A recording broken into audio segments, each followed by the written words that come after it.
नमस्कार, जय हिंद, वंदे मातरम दोस्तों। मैं रंजीत पांडे आज आपके लिए जीके के 60 एमसीक्यू क्वेश्चंस का एक और वीडियो लेकर आया हूं। कल हमने संविधान पढ़ा था। आज के इस वीडियो में भी हम मिक्स क्वेश्चंस पढ़ेंगे जो जीके के हर टॉपिक से लिए गए हैं। तो पूरा वीडियो देखिए क्योंकि ये टॉपिक एग्जाम में पूछे जाते हैं और ये रिपीट क्वेश्चन होते हैं जो हर एग्जाम में आते हैं। तो अगर आपने हमारे चैनल को सब्सक्राइब नहीं किया है तो सब्सक्राइब ज़रूर कर लें और वीडियो लाइक करके अपने दोस्तों को ज़रूर शेयर करिएगा।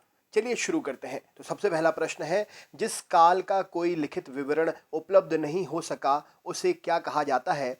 तो जिस काल का कोई भी लिखित विवरण उपलब्ध नहीं है उसे प्रागैतिहासिक काल कहते हैं। आदिमानव ने सर्वप्रथम किस पशु को पालतू बनाया था? तो आदिमानव ने सबसे पहले डोमेस्टिक एनिमल जो है सबसे पहले किसे पालतू बनाया था? तो कुत्ते को आदिमानव ने सबसे पहले पालतू बनाया था।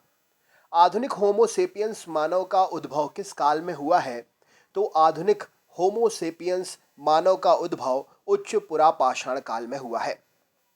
मानव ने आग का प्रयोग किस काल में प्रारंभ किया था? तो मानव ने आग का प्रयोग नवपाषाण काल में प्रारंभ किया था।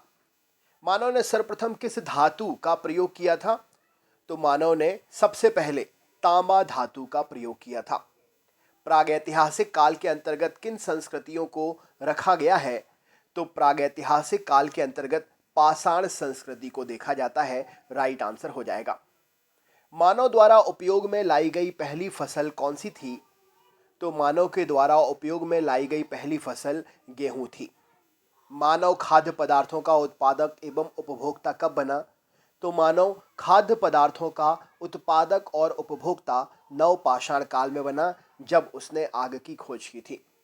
कौन पुरातत्वविद या पुरातत्ववेत्ता हड़प्पा के उत्खनन से संबंधित है? पुरातत्वविद या पुरातत्ववेत्ता, उनका नाम दयाराम साहनी जी हैं, जो हड़प्पा के उत्खनन से संबंधित हैं। सिंधु घाटी सभ्यता मानव इतिहास के किस काल से संबंधित है? तो सिंधु घाटी सभ्यता जो है आद्य ऐतिहासिक काल से संबंधित है। हड़प्पा के स्थलों में कांस्य नर्तकी की मूर्ति कहाँ से प्राप्त हुई है? तो हड़प्पा के स्थलों में कांस्य नर्तकी की मूर्ति मोहनजोदड़ो नामक स्थान से प्राप्त हुई है। कौन सा कथन इनमें से असत्य है? सही उत्तर क्या होगा? तो यहाँ पर राइट आंसर हो जाएगा, सिंधु घाटी सभ्यता में गाय अंकित मोहरें सबसे कम संख्या में प्राप्त हुई। यह कथन असत्य है। Option number D right answer हो जाएगा इस क्वेश्चन के लिए। प्रसिद्ध पशुपति की मोहरें कहाँ से मिली हैं? तो प्रसिद्ध पशुपति की मोहरें मोहनजोदड़ो से मिली हैं। सिंधु सभ्यता में गोदीवाड़ा का साक्ष्य कहाँ से मिलता है? तो सिंधु सभ्यता में गोदीवाड़ा का साक्ष्य जो है लोथल नामक स्थान से मिलता है। सिंधु सभ्यता में विशाल अन्नागार कहाँ से प्राप्त हुआ है? तो सिंधु सभ्यता में विशाल अन्नागार मोहनजोदड़ो से प्राप्त हुआ है। कौन सा जोड़ा इनमें से असत्य है? सही उत्तर क्या होगा इस क्वेश्चन के लिए? तो नगर, नदी और सागर तट, ये आपके लिए ऑप्शन में है। तो हड़प्पा सिंधु, मोहनजोदड़ो सिंधु, कौलीबंगा घग्गर, आलमगीरपुर हिंडन, हड़प्पा सिंधु, ये जो है यहाँ पर ये कथन असत्य है। राइट आंसर हो जाएगा। नेक्स्ट क्वेश्चन है, सिंधु सभ्यता की सर्वमान्य तिथि क्या है? ये क्वेश्चन हमेशा पूछा जाता है। तो सिंधु सभ्यता की सर्वमान्य तिथि 2500 से 1750 ईसा पूर्व है। भारत में मूर्ति पूजा का आरंभ कब माना जाता है? तो भारत में मूर्ति पूजा का आरंभ गुप्त काल से माना जाता है। ऋग्वैदिक आर्य किसकी पूजा करते थे? सही उत्तर क्या होगा? तो ऋग्वैदिक आर्य प्रकृति की पूजा करते थे। आर्य भारत में सबसे पहले कहाँ बसे? तो ये क्वेश्चन बहुत ही इंपॉर्टेंट है। आर्य भारत में सबसे पहले सप्त सिंधु प्रदेश में बसे। आर्यों का मूल निवास स्थान क्या हुआ करता था? तो आर्यों का मूल निवास स्थान एशिया माइनर हुआ करता था। गायत्री मंत्र किससे संबंधित है? बहुत ही इंपॉर्टेंट क्वेश्चन है। तो गायत्री मंत्र ऋग्वेद से संबंधित है। सत्यमेव जयते, सत्यमेव जयते उक्ति, ये लाइन कहाँ से ली गई है? तो सत्यमेव जयते ये मुंडकोपनिषद उपनिषद से ली गई है। ऋग्वेद का नवा मंडल किसको समर्पित सूक्तों का संग्रह है? तो ऋग्वेद का नवा मंडल सोम को समर्पित सूक्तों का संग्रह है। निम्न में से प्राचीनतम वेद कौन सा है? सही उत्तर क्या होगा? तो ऋग्वेद सबसे प्राचीनतम वेद है ऑप्शंस में से। उत्तर वैदिक काल में इंद्र का स्थान किस देवता को मिला था? तो उत्तर वैदिक काल में प्रजापति को इंद्र का स्थान मिला था। कौन सा कथन इनमें से असत्य है? तो यहाँ पर आपके सामने 4 ऑप्शन है। तो असत्य कथन इनमें से कौन सा है? तो ऑप्शन नंबर सी, उत्तर वैदिक काल में स्त्रियों को सभा में प्रवेश की अनुमति थी, जबकि ऋग्वैदिक काल में ऐसा नहीं था। ये कथन इस ऑप्शन से इस क्वेश्चन के लिए असत्य है। असत्य कथन को चुनना है। नदियों के प्राचीन नाम और आधुनिक नाम है। वितस्तता झेलम बिल्कुल सही है, युद्ध के बारे में भी पढ़ते हैं हम। पुरुषणी, रावी, शतुद्री, स्वात, विपासा, व्यास। तो शतुद्री और स्वात जो है ये आधुनिक और प्राचीन नाम में, ये कथन यहाँ पर असत्य है। तो ऑप्शन नंबर सी इस क्वेश्चन के अनुसार सही आंसर हो जाएगा। किस वेद की रचना गद्य एवं पद्य दोनों में की गई है? तो यजुर्वेद की रचना गद्य और पद्य दोनों में की गई है। कौन सही सुमेलित नहीं है? महाजनपद और उसकी राजधानी है। तो यहाँ पर कुरु, इंद्रप्रस्थ, चेदी, पोटली, मगध, गिरिव्रज, मल्ल, कुशावती। तो महाजनपद, चेदी और पोटली यहाँ पर सुमेलित नहीं है, बाकी सभी सुमेलित है। पाटलिपुत्र नगर का संस्थापक इनमें से कौन था? तो पाटलिपुत्र नगर का संस्थापक उदयन, हर्यक वंश का अजात शत्रु, हर्यक वंशी अजात शत्रु का पुत्र, 461 ईसा पूर्व से 445 ईसा पूर्व तक जिसका शासन रहा। तो यहाँ पर उदयन, जिसको उदाई भद्र भी कहा जाता है, पाटलिपुत्र नगर का संस्थापक था। किस शासक की उपाधि कुड़िक थी? तो यहाँ पर अजात शत्रु को कुड़िक उपाधि से नवाजा गया था।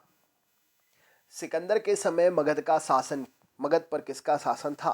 तो सिकंदर के समय मगध पर घननंद अथवा घनानंद, मगध के नंद वंश का अंतिम राजा था घनानंद, जिसका मगध पर शासन था सिकंदर के समय में। कालाशोक की राजधानी क्या थी? तो कालाशोक की राजधानी पाटलिपुत्र थी। किस सर्व छत्रांतक अर्थात क्षत्रियों का नाश करने वाला कहा गया है? तो सर्व छत्रांतक अर्थात क्षत्रियों का नाश करने वाला महापद्मनंद, जिसका शासन 343 ईसा से 321 ईसा पूर्व तक रहा। मगध के नंद वंश शासक नाम उग्रसेन भी नाम था इनका, महापद्मनंद के नाम से भी जाना जाता है। सिकंदर कहाँ का शासक था? तो सिकंदर मकदूनिया का शासक था।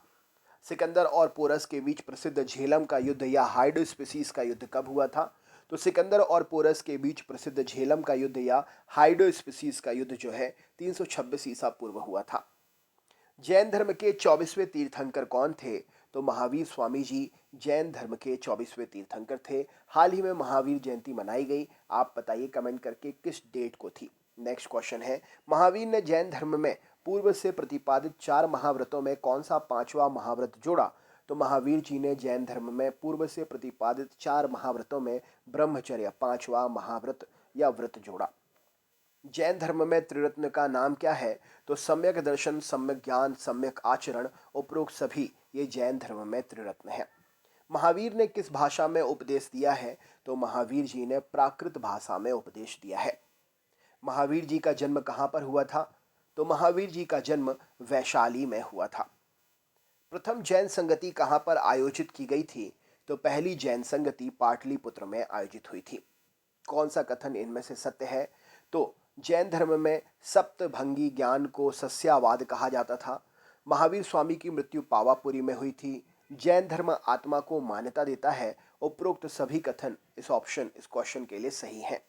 महात्मा बुद्ध ने अपना पहला उपदेश कहाँ दिया था? तो सारनाथ में महात्मा बुद्ध ने अपना पहला उपदेश दिया था।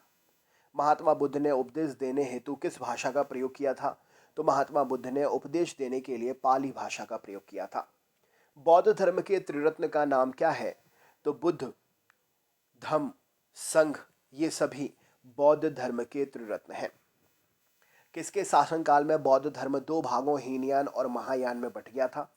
तो कनिष्क के शासनकाल में बौद्ध धर्म 2 भाग हीनयान और महायान में बट गया था। महात्मा बुद्ध द्वारा दिए गए प्रथम उपदेश को क्या कहा जाता है? तो महात्मा बुद्ध के द्वारा दिए गए प्रथम उपदेश को धर्मचक्र प्रवर्तन कहते हैं। बौद्ध संगतियों में कौन सुमेलित नहीं है? तो बौद्ध संगति और शासक का समय दिया हुआ है। तो प्रथम बौद्ध संगति अजातशत्रु के समय में हुई थी, द्वितीय बौद्ध संगति कालाशोक के समय में, तृतीय अशोक के समय में और चौथी हर्षवर्धन। यहाँ पर ऑप्शन नंबर डी सुमेलित नहीं है। तो दोस्तों ये थे 50 क्वेश्चन। आगे की सीरीज आपकी जारी रहेगी नेक्स्ट वीडियो में। चैनल पर नए हैं तो सब्सक्राइब करके बेल आइकन ऑन कर लीजिएगा और नोटिफिकेशन को ऑल पर सेट कर लीजिएगा। वीडियो को लाइक करना ना भूलें और अपने ग्रुप में भी ज़रूर शेयर करें। मिलते हैं नेक्स्ट वीडियो में। बहुत बहुत धन्यवाद।